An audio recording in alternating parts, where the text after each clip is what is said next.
From the Center for Investigative Reporting and PRX, this is Reveal. I'm Al Letson. A few weeks ago, I was at the First Unitarian Church of Oakland in California, where a choir was warming up. This is a beautiful building. The sun is setting outside, and you can see, the last glimmer of light coming through the stained glass windows here.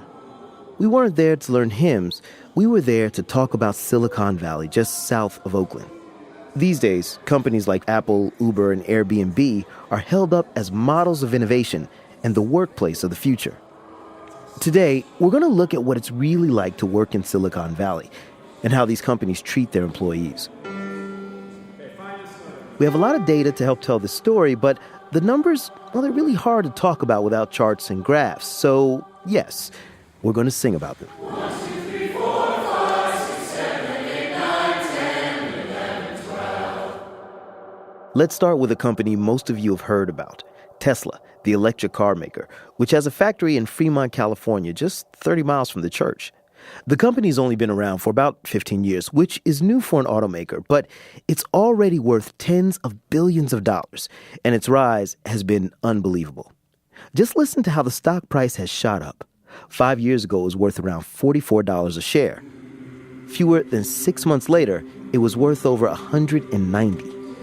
Last June, it broke $380. Since then, it's come down, but if you add up the value of all of those shares and compare it to other U.S. automakers, now it's among the most valuable U.S. car manufacturers, up there with Ford and General Motors. And the crazy thing is, Tesla doesn't sell that many cars. Companies like Ford and GM, their car sales are in the millions a year. And Tesla, they're in the low 100,000s. Tesla cars have been a green novelty for the rich. CEO Elon Musk sent one of them into space on one of his rockets. But now they're trying to come back down to Earth with a practical car, the Model 3, a $35,000 sedan aimed at the mass market. Reveal reporter Will Evans got a ride in one of the first to be sold. Tesla has taken hundreds of thousands of orders for the Model 3, which can go 220 miles or more on a single charge, but it's behind schedule in building them. One of the first customers to get one was 20-year-old Yo-Yo Shui. He got his car in December, and when I caught up with him, he'd been driving pretty much nonstop. This car has more miles on it than any Model 3 out there right now, and it's only been 21 days. We've driven this thing more than 13,000 miles. Yo-Yo is a big fan of the Model 3.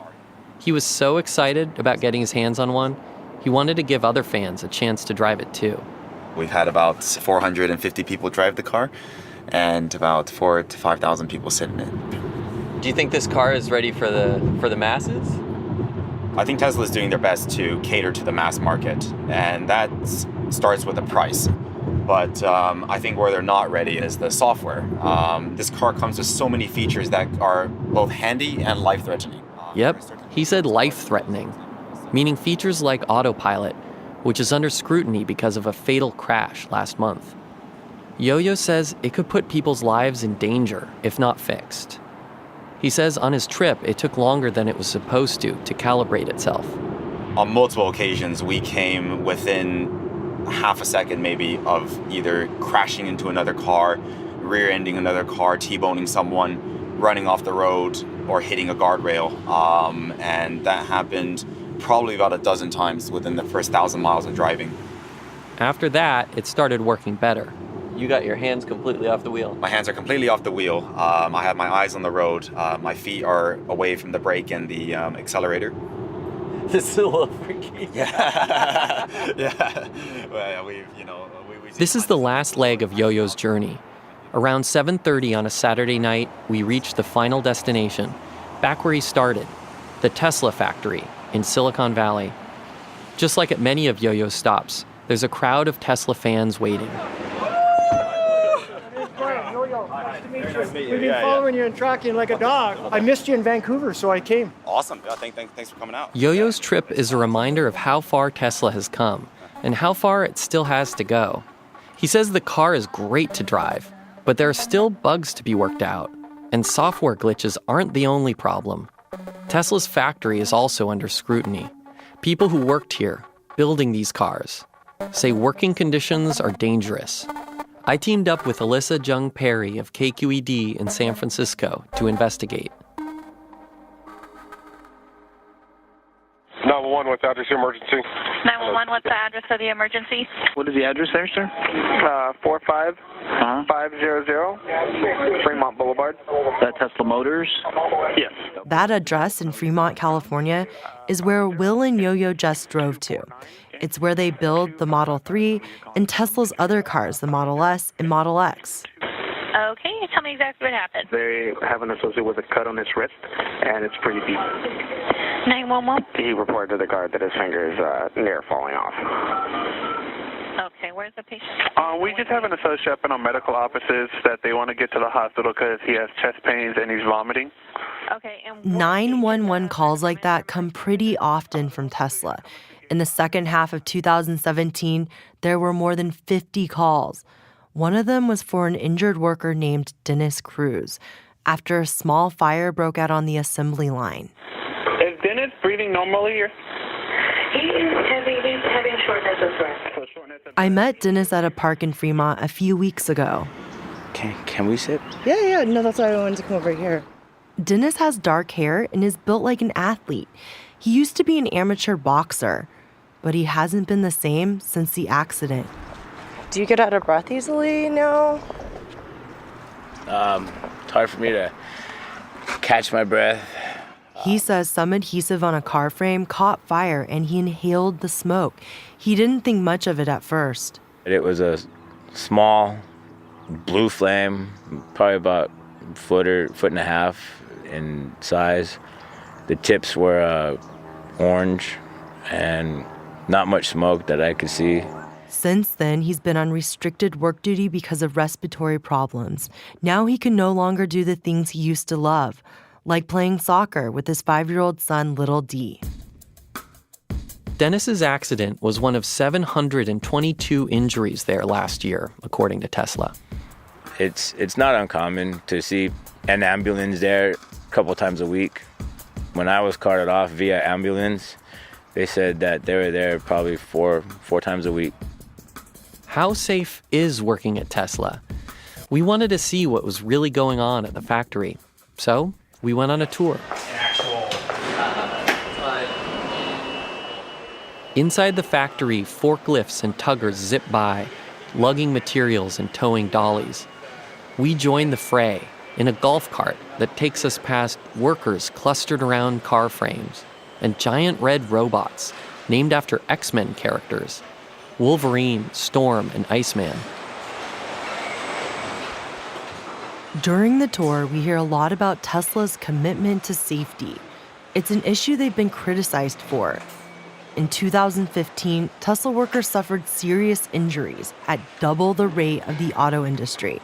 But last year, Tesla's CEO Elon Musk told investors the factory has gotten a lot safer. The thing that we're making progress on is factory safety. So I think we're on track to be less than half the injury rate of the automotive industry, and by far better than any other U.S. factory. We'll find out a bit later if that goal was met. On our tour, Tesla had us sit in on a safety training. Wait. You see how you have your wrist? No. Let me show you what you were doing, and I'm going to show you what I want you to do, okay? Supervisors show trainees how to hold and use tools and avoid injuries. Don't develop this habit, because what happens is if you're on the side where this kicks up, it's going to come up right up into your face, and you don't want that, right? So with this... Dennis, the injured factory worker, used to work in the underbody department, grinding down metal welds, drilling holes, and attaching metal plates. I asked him if when he started, he had any hands-on training for the job. No, ma'am, no, not in our area. It was hands-on, but the training would be, here's your grinder, or here's your process. We'll read these work instructions. Tesla told us each new hire gets at least 4 days of training, which includes 2 days of hands-on. But we spoke to more than 3 dozen Tesla employees. and many said the same thing. There wasn't enough safety training. Roger Croney was a factory supervisor before leaving Tesla last year. He used to work at General Motors, and he says Tesla gave him workers who were so unprepared that he created his own training program. And I made complete PowerPoint spreadsheets and a complete safety training of everything they're supposed to be doing, what they're going to be wearing to that specific area. California's workplace safety agency, Cal/OSHA, has cited Tesla more than 40 times for health and safety violations at its Fremont plant since 2013. And workers told us the factory was chaotic. Forklifts and tuggers would sometimes collide into workers. And he was hit by one of our tugger carts. Okay. And it pinned him and his leg in between another, looks like another heavy cart. They're saying that he has severe bleeding, and they think it may be a bone poking out of his pant leg. Okay. Several former employees we talked to said accidents like the one we just heard could be avoided if the factory floor was more clearly marked. We noticed the issue on our factory tour. Yeah, there's a pedestrian path on the gray over there. What gray? There's a lot of gray. The dark gray. There's a dark gray. There's a lighter gray for pedestrian. There's a light gray, like, walking path. Not on this area. This is for tuggers, but the light gray over there, you should stay on that. While the law doesn't specify a color for the floor, many factories use bright yellow to mark hazards. But former members of Tesla's own environment, health, and safety team told us it was well known that Elon Musk doesn't like yellow. Here's Roger Croney, the former supervisor, again. Well, yeah, he wanted the plant to be specific colors. So everything had to be red, gray, had to be red and gray. You know, yellow's obviously the safety color, right? Yeah. It's caution color. Do you think that was a problem? Well, he was a boss. So you got to do what the boss say. Color coding may not seem like a big deal, but Justine White says she was told walkways couldn't be marked with yellow because the CEO didn't like the color. Justine was one of 5 former members of the Environment, Health, and Safety team who told us that at Tesla, production trumped safety. At the end of 2016, she wrote an email to Human Resources saying she couldn't effectively do her job. She wrote, "The risk of injury is too high. People are getting hurt every day, and near-hit incidents where people are getting almost crushed or hit by cars is unacceptable."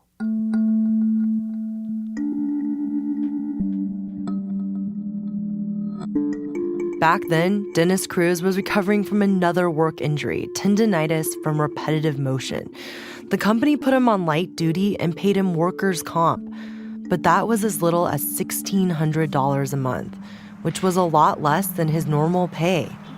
I could barely pay our groceries, our car insurance, gas, and food for my son and his mom when they went to go live with her dad. So, I mean, it was very hard that time. So I had to live in the car like 3 months. Unable to afford Bay Area rent, his fiancée and son stayed with relatives, while Dennis spent nights in his car at the same park where he asked to meet me. Where did you find yourself parking your car?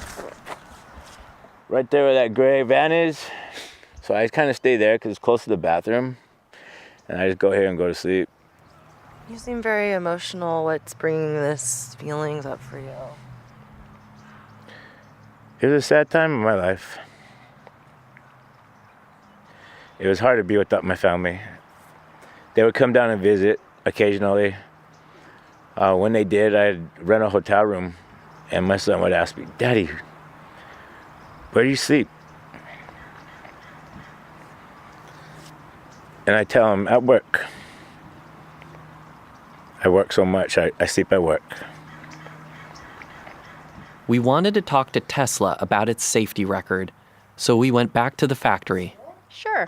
I'm Gabby Toledano, and I report to Elon Musk and oversee human resources, environment, health, and safety. Lori's on my team. We meet in a small conference room with glass panels all around, just a short walk from the factory floor. Lori Shelby is there too. She's the new vice president for environment, health, and safety. So we're not only the safest car, we're the safest car made by the safest employees. So Will asks them about Elon Musk not liking the color yellow. I mean, that's news to me. We have people in yellow vest all over the place. So Then Will brings up safety training to Lori. Another concern we heard was that the training wasn't adequate. Are you happy with the amount of training at the moment? I could always use more training. But I mean, it meets the definition from a regulatory standpoint. We're always adding on additional best practice training and trying to improve. So how safe is Tesla? A crucial measure is the injury rate. Remember when Elon Musk said last year Tesla was going to be safer than the rest of the auto industry? Turns out that didn't happen. In our 2017 data showed that we are at industry average, so we're happy about that. But was it even average? Here's how injury rates work. Companies like Tesla are required by law to record every serious work injury, anything that requires more than first aid. Even temp workers who get hurt are supposed to be counted. If they report into a supervisor that's a Teslan, you have to report them. That's the law. So based on my review of our data, we've always done that. But that's not what we were told by whistleblowers, who were former safety team members. And we received internal Tesla records that show serious workplace injuries were labeled as personal medical or minor first aid incidents. Those injuries don't show up on reports that Tesla legally has to share with the government. So Tesla's injury rate ends up looking better than it actually is. Here's Will with Lori and Gabby again. And there's a lot of injuries on there that we found that were appear to be work-related and didn't get on the OSHA logs. I can give you some examples. Couldn't come into work because of pain from installing wiper motors. One worker hurt his arm installing wiper motors. Another got an injury from repetitive motion. And another sprained her back carrying something at the factory. We had a dozen examples. Can I just stop and say, I'd have to look at each one of these. I mean, we work with our clinic, we work with our physicians in order to make these decisions. So Tesla says that in these cases, the worker may have thought their injury was work-related, then a doctor decided it wasn't. But we found cases where doctors actually did determine the injuries were work-related, and those didn't get counted either. Gabby, who heads HR, meanwhile kept questioning the integrity of our sources. I mean, I would say, first of all, we can't speak to the motivations of the people you may have talked to. And unfortunately, people leave for all kinds of different reasons with different motives. So then Will shows them an email from Justine White to Elon Musk's chief of staff, Sam Teller. I know what can keep a person up at night regarding safety. I must tell you that I can't sleep here at Tesla. She has serious concerns about the safety hazards in the area. And I don't know Justine, but as you can imagine, at a 40,000 person company, we get a vast number of claims, and not all of them are substantiated. They said they'd check into Justine's allegations. But what about everything else we showed them? We've given you guys this information. At the beginning of the conversation, you guys said safety is number one and everything. I mean, how does this square up with the information that we've given you guys? Oh, well, we'll definitely look into it. This is not the same company that you're showing us here. It's not under my leadership or Gabby's leadership. After our meeting, they did get back to us about Justine. They said all of her complaints were unsubstantiated. And they kept referring to an anonymous internal survey they did in January. It asked workers if they believe Tesla is committed to their health, safety, and well-being. They told us that 82% said yes. We're driven. I mean, Tesla is a fun place to work. You've got to be driven to work here. So maybe it's not cut out for everyone.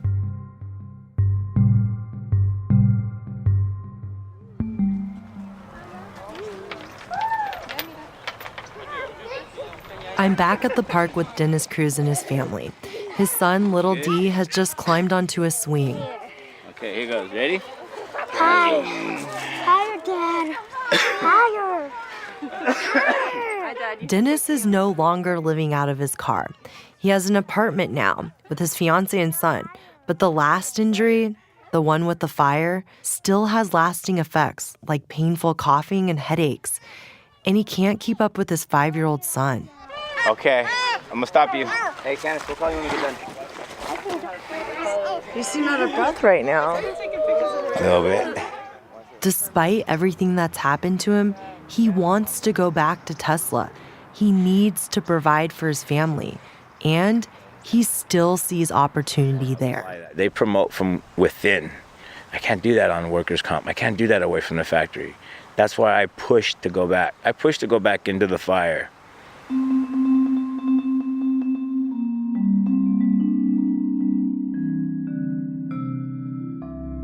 That story was produced by Alyssa Jung Perry of KQED in San Francisco and Reveal's Will Evans.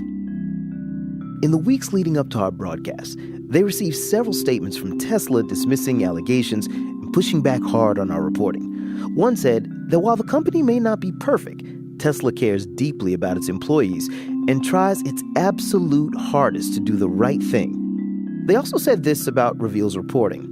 In our view, what they portray as investigative journalism is in fact an ideologically motivated attack by an extremist organization working directly with union supporters to create a calculated disinformation campaign against Tesla.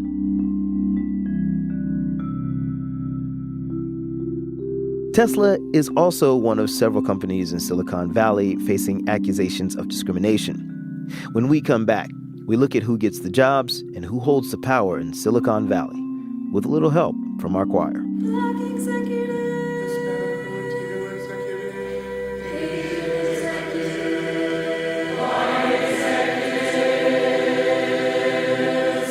That's coming up on Reveal from the Center for Investigative Reporting and PRX. We spend a quarter of our lives at work, so shouldn't we enjoy it?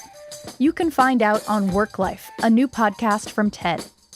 Each episode, organizational psychologist Adam Grant takes us inside some of the most unusual workplaces, like the Daily Show Writers' Room and the International Space Station, to reveal the hidden keys to happier, more productive work. Check out the episode on criticism to step inside a company where everyone is rated and ranked constantly, in front of everyone, and have learned to love it. You'll never see your job the same way again. You can subscribe to Work Life, that's one word without a space, on Apple Podcasts or wherever you find your podcasts. Hey folks, Buyer Duncan here from Reveal. I'm here to tell you about a really cool opportunity we have coming up, and I'm going to bring in a friend to help me do it.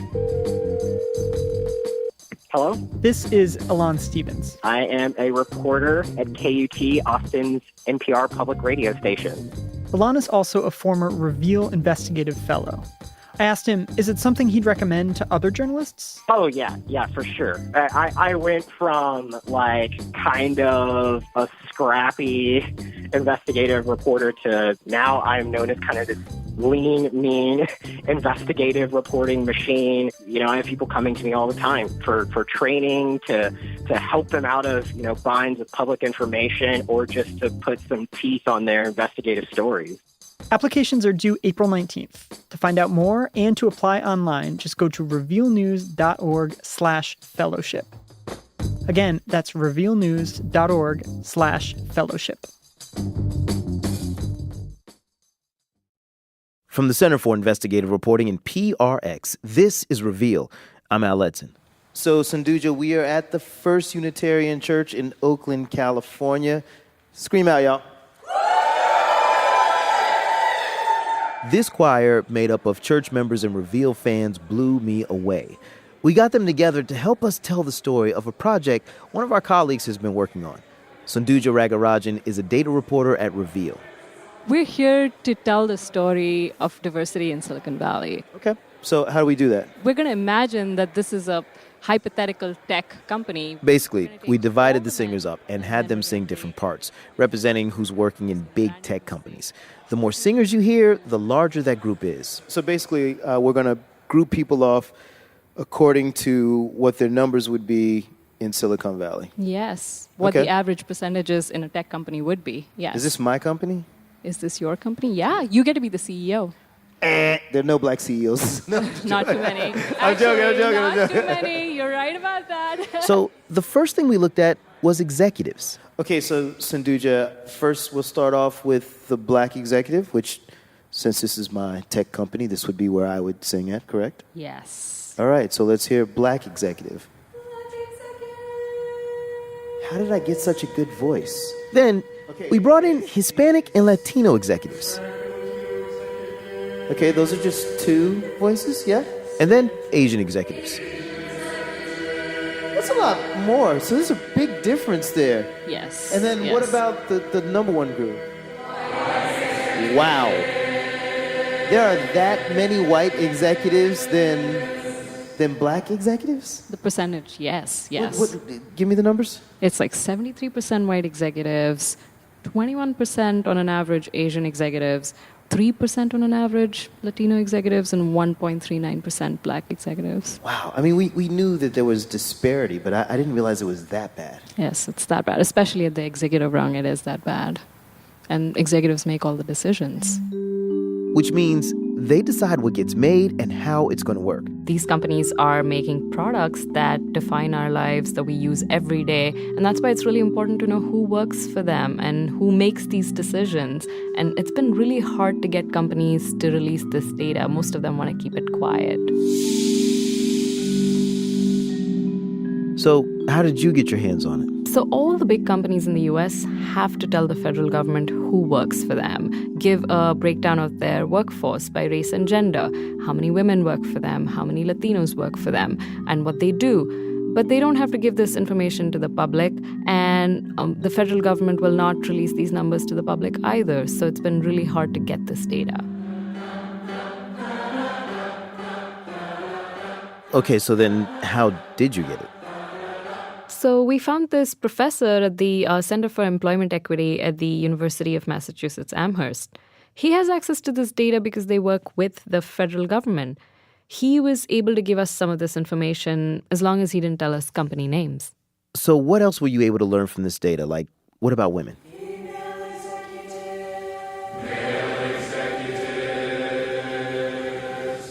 We learned that around 80% of Silicon Valley executives are men. And among the female executives, white women dominate.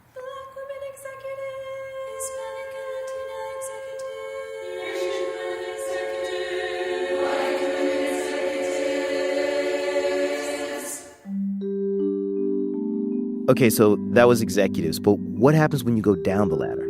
When you look at professionals in Silicon Valley, you look at the designers, the engineers, the analysts, you see that the workforce is a little bit more diverse, and there are more Asians, but still not that many more blacks or Latinos. But when you move up the ladder to the managerial and executive rungs, it gets wider and wider. And Silicon Valley companies often claim to be a meritocracy where anyone with talent can succeed. We've been talking about Silicon Valley as a whole, but you were able to get some data on individual companies too, right? Yes, my co-reporter Reveal's Will Evans and I asked around 200 companies for their numbers, and most of them blew us off. Only a couple dozen decided to release them. Okay, so out of those who gave it to you, what did you find out? What really surprised me was that some companies were doing better than others. And so more diversity is not this impossible goal to achieve. An example of this is LinkedIn, a professional networking site. 40% of its workforce were women in 2016. And when you compare this with NVIDIA, 17% of their workforce was women. NVIDIA is this forward-looking company that makes graphic chips and is a big player in the world of artificial intelligence and virtual reality. For a place like NVIDIA that is basically designing our future, the fact that they don't have more people at the table to help envision what that future is troubling. We wanted to talk to NVIDIA about this, but they refused. A lot of companies in Silicon Valley say they struggle to build a diverse workforce, but the data shows us that some are doing better than others. What about the big companies in Silicon Valley that, we're all kind of intimate with, like Apple or Google? Apple has a diverse workforce, but a large portion of their minorities, Black and Latinos, are working in sales and in retail. And what about Google? Google, they're mostly in the middle of the pack. So even Google struggles with this, where for years their code of conduct was don't be evil.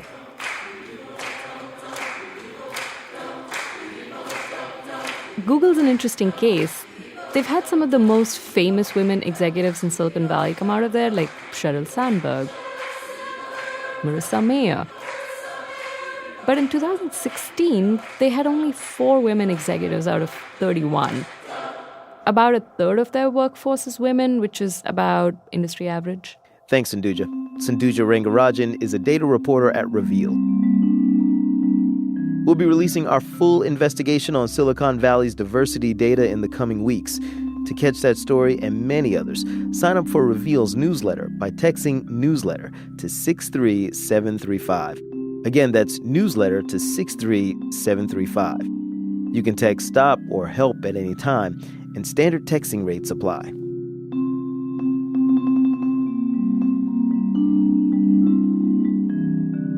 We were just talking about Google, and for Kelly Ellis, landing a job there was a very big deal.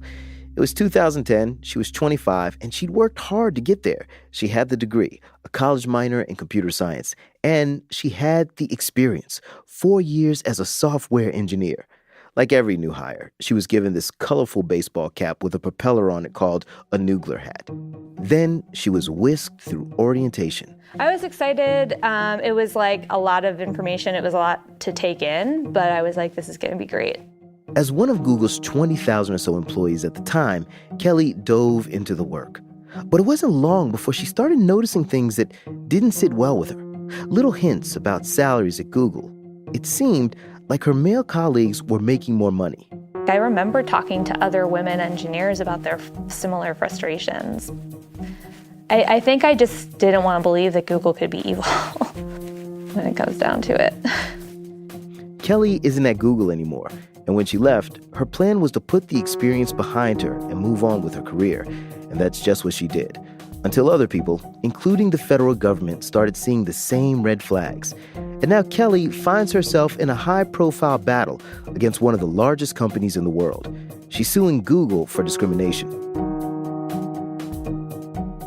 We're teaming up with the Decrypted podcast from Bloomberg News to understand why Kelly and other women who worked at Google believe the company didn't pay them fairly. Bloomberg's Ellen Hewitt and Aki Ito investigate. Kelly is on her second job since she left Google. She works out of Oakland for a tech startup, and we recently caught up over lunch. Hey.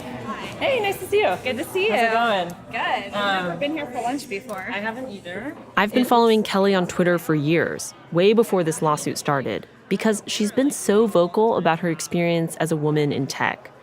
She has a tiny gold septum ring in her nose and wears glasses that she nudges with the back of her hand. Do you guys want to do anything besides water to drink? Are we? I'm fine with water. Can you tell me the process? I'm surprised by how approachable she is in person because she's pretty salty online. Aki and I first met Kelly at her lawyer's office, and she talked to us about her time at Google. She says that she started seeing the warning signs almost immediately when she learned she'd be working with what's called front-end code. And that was really, really surprising to me because it was really different from what I had been doing before. I would say a lot of people in the software world looked at front-end engineering as something that, like, you didn't need a degree to do. This is an important distinction in software engineering. Front-end coding, which Kelly was assigned to, focuses on what the consumer sees in their browser. Back-end coding interacts with the plumbing, like servers and databases, and that's what Kelly had done before she came to Google. And I very quickly noticed that that was where all of my women colleagues were working, was in front-end engineering. So I was like, that's kind of annoying. But at the same time, I was still like, well, I'm at Google though, you know? At Google, everyone has a level, starting at level 1 for interns and hourly workers, up to level 10 or higher for top executives. The higher you are, the more you tend to get paid. And Kelly started to suspect that she was hired at the wrong level. I had had another software engineer join my same team the week after I did. And he and I both graduated in the same year, but he was level 4 when I was level 3. On top of that, there was a whole group of new grads straight out of college who joined a couple months after Kelly. They were all starting at the same level that I was at, and that was when I was like, this feels wrong. But when I would ask people about it, they would say, well, you know, we sometimes downslot people and then we'll just correct it come promotion time. Kelly applied for a promotion. She says the committee reviewing her application agreed she was doing the work of a level 4, but they didn't promote her because she hadn't been at Google long enough to show an upward trajectory. And that was when I realized that I was always going to be playing catch up, because by the time that I was going for promotion from 4 to 5, the people who were 4 were already at level 5. So I was frustrated, but I was still well, it's still Google, you know? I don't think I considered quitting.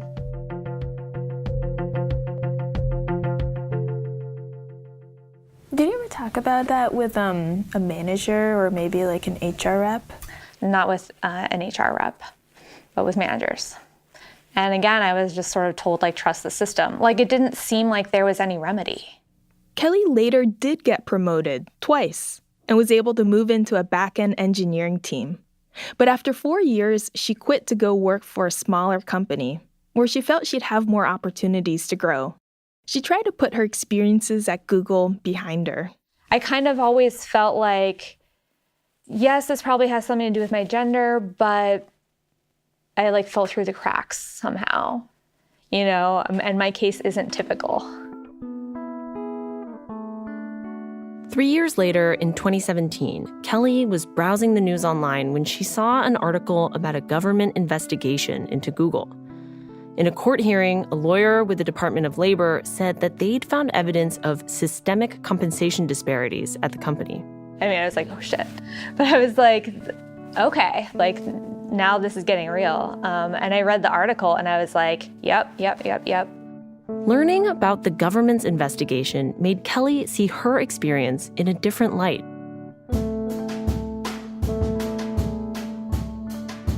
Around the same time, a San Francisco lawyer named Jim Finberg read about the same investigation. Jim's a lawyer at the firm Altshuler Burzon, and he specializes in workplace discrimination cases.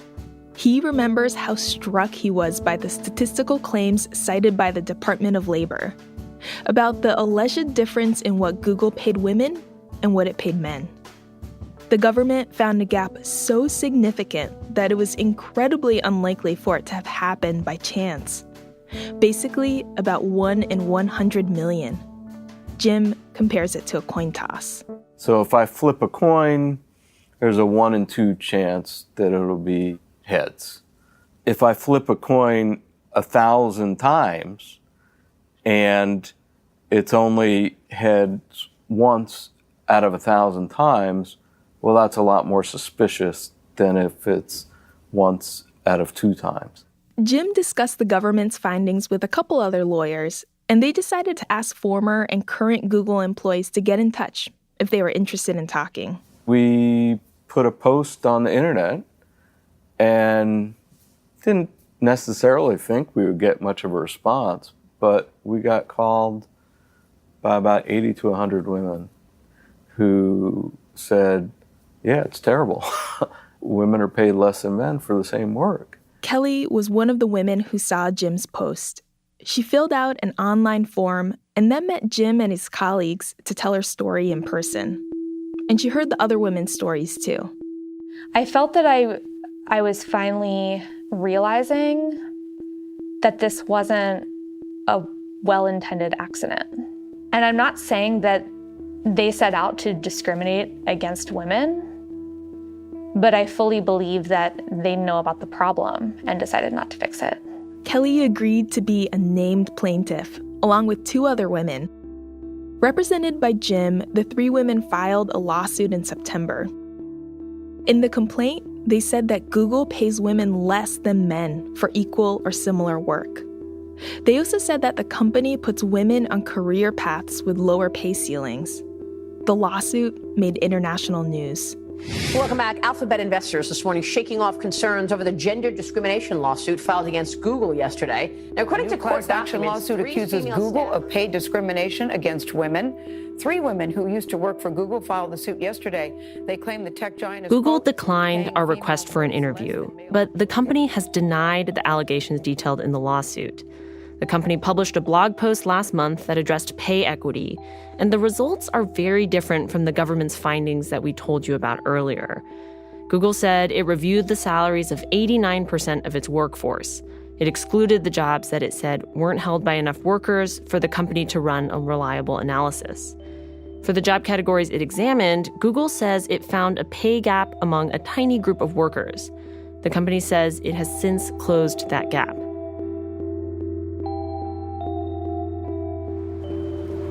Hey, nice to see you. Good morning, Ellen. How are you? I'm good. Welcome to the Superior Court. Just the other week, the latest hearing in Kelly's lawsuit took place in San Francisco. I met up with Jim, the lawyer, outside the courthouse. Yeah, let's go inside. Jim has big plans for the lawsuit. He wants it to be a class action case. Today's hearing is to discuss the number of jobs that the proposed class action would cover. Thank you. Good morning. Please have a seat. Good morning, Your Honor. Jim's team argues that 30 different jobs should be included. Google's lawyers argue for a smaller number. The judge, Mary Wiss, rules in favor of Kelly and the other plaintiffs. I catch up with Kelly afterwards. Hey. So, I don't know, was it good? Yeah, it's good. And how does it feel to you personally? Good. I mean, it just feels kind of like another step in the journey. You know, there's a lot more to go, and so it's not like it feels like a victory, really, but it was the result that we were hoping for. So. Yeah. And now you have to get to work? Yeah, not gonna go back to work. Sounds good. Thank you. Yeah.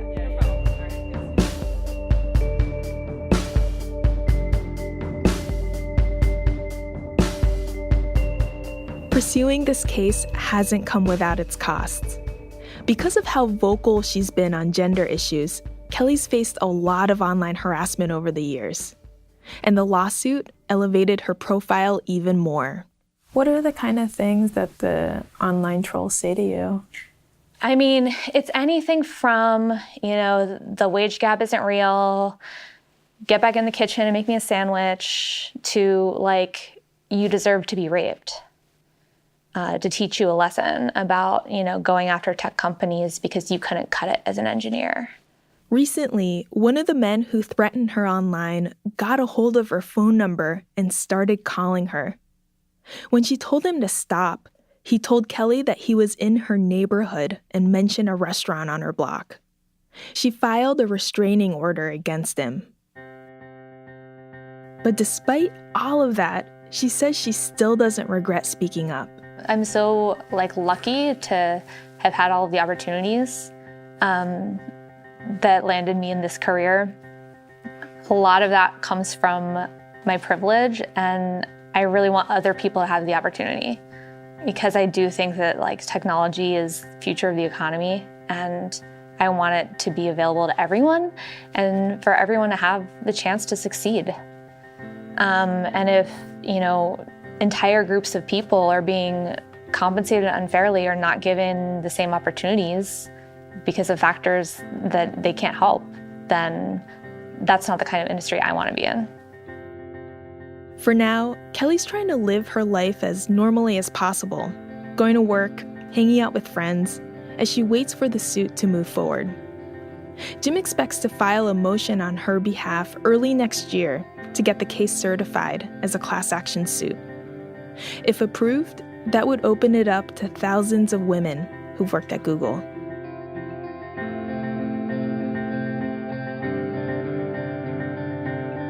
Our story was reported by Ellen Hewitt and Aki Ito in partnership with Decrypted, a podcast from Bloomberg News. You can find Decrypted wherever you get your podcasts.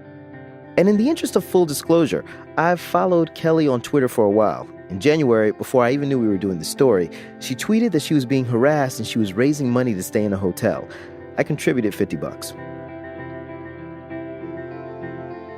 When we come back, women of color who've worked for Google and other big tech companies talk about how they get ahead in Silicon Valley. That's next on Reveal from the Center for Investigative Reporting and PRX. Hey everybody, this is Sindhuja Rangarajan from Reveal's data team. The chorus you've been hearing throughout the show is more than just a soundtrack. We're using music to tell the story of diversity in some of the largest companies in Silicon Valley. We actually translated data points from my analysis into musical notes.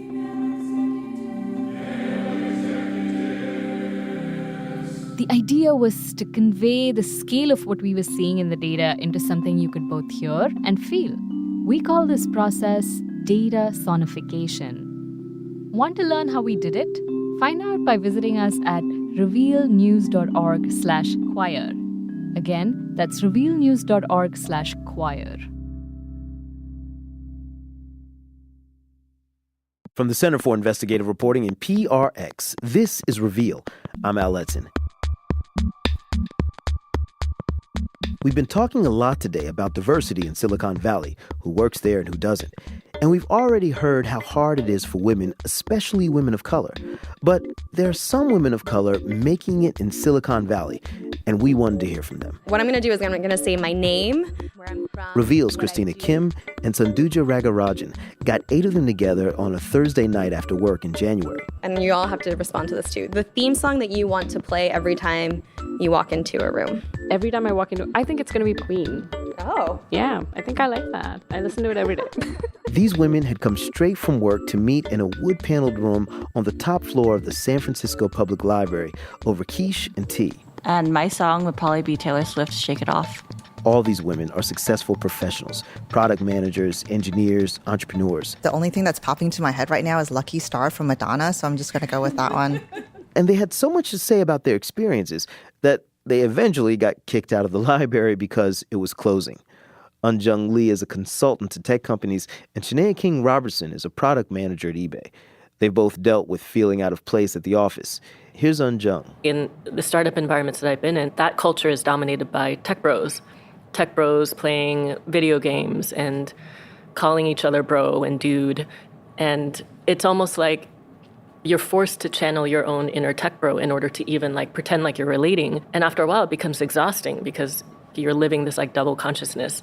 I make it a point to showcase how similar I am because I already know walking in that I look different. I educate myself on what's happening in current events, so when someone yells Bitcoin out in the middle of the office or Ethereum is dropping like a rock, I'm able to say, oh, that's crazy, blah, blah, blah, blah. And they're like, oh, and they're surprised. And then it gives them the reassurance that I also fit in with this team. Sukruta Badoria, an engineering manager at Salesforce, talked about how some of the women engineers lack confidence. When I've had a man and a woman report to me, I have to do a lot more to push the woman who's equally or sometimes more competent to take on a new opportunity just because she's a little bit hesitant about how she thinks she will do. So before even trying, there's this doubt factor that comes in. There's a challenge of asking for the things that you want and being very vocal about the things that you want and that you need. And I've done that. That was Jen Wong, a software engineer at Eventbrite. But it's a double-edged sword because then you become that vocal, annoying person. I've actually heard in the past that one of my previous managers called me a pain in the ass, which is super funny because I thought he was an amazing manager. And he definitely provided what I needed to move up within the company, but also he thought I was a pain in the ass. So, right, that's literally the trade-off we have to make every day. Do I want to be liked or do I want the things?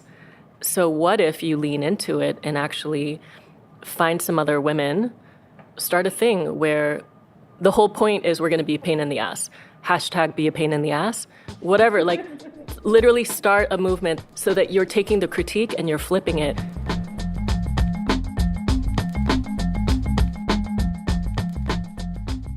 Big tech companies do have organized diversity efforts, but participating in them can come with a cost. Here's Shanae King Robertson again.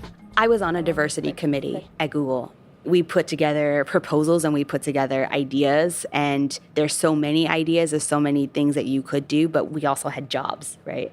And you have to take time off work, and the ability to get all of those people in a room weekly to make sure that you're tackling the issues and making sure that you're doing everything that you're supposed to do legally as well. There's a lot of other different hurdles that you have to jump through. Did you ever get paid to do any of this work? Because that sounds like a ton of work. No.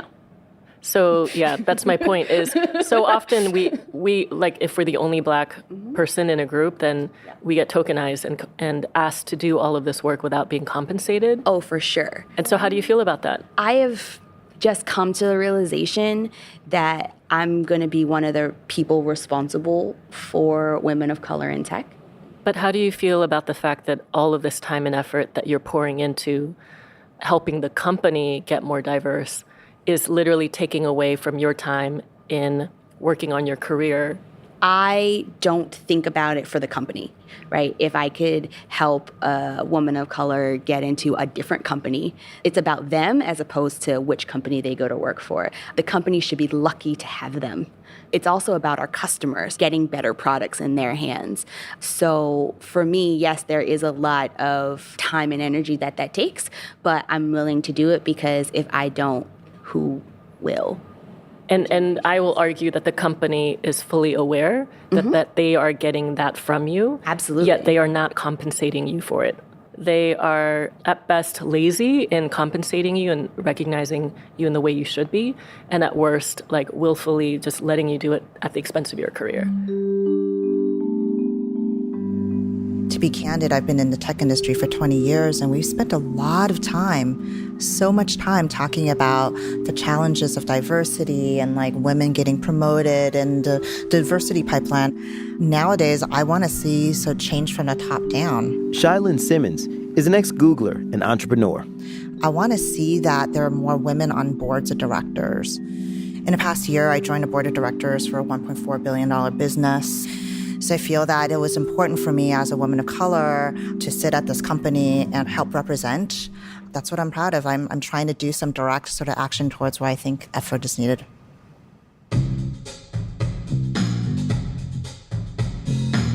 We're ending our show this week with that anthem of women's empowerment, respect.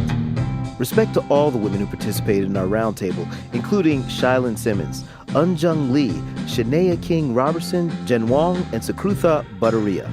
Our lead producer for this week's show is Catherine Muskowski, and Taki Telenidis edited our show. A lot of people here at Reveal helped out this week, including senior editors Ziva Brandstetter and Michael Corey. Special thanks to Eric Segara, Christina Kim, Professor Donald Tomaszkiewicz-Devi, and the team at the Center for Employment Equity. And from Bloomberg News, Pia Gadkari, Liz Smith, Magnus Hendrickson, Francesca Levy, and Christy Westgard.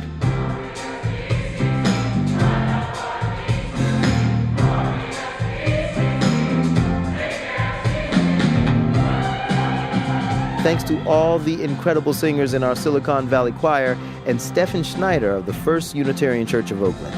Our production manager is Mwende Anaosa. Our sound design team is the dynamic duo Jay Breezy, Mr. Jim Briggs, and Fernando, my man, Yo Aruda. We had help this week from Ramteen Arablouei and from the Catwoman Squad, Catherine Raimondo and Kat Schutnate.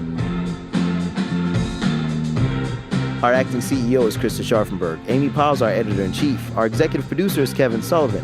Our theme music is by Camerado, Lightning.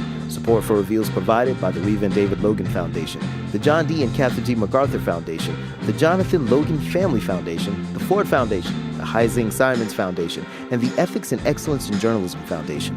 Reveal is a co-production of the Center for Investigative Reporting and PRX. I'm Al Ledson, and remember,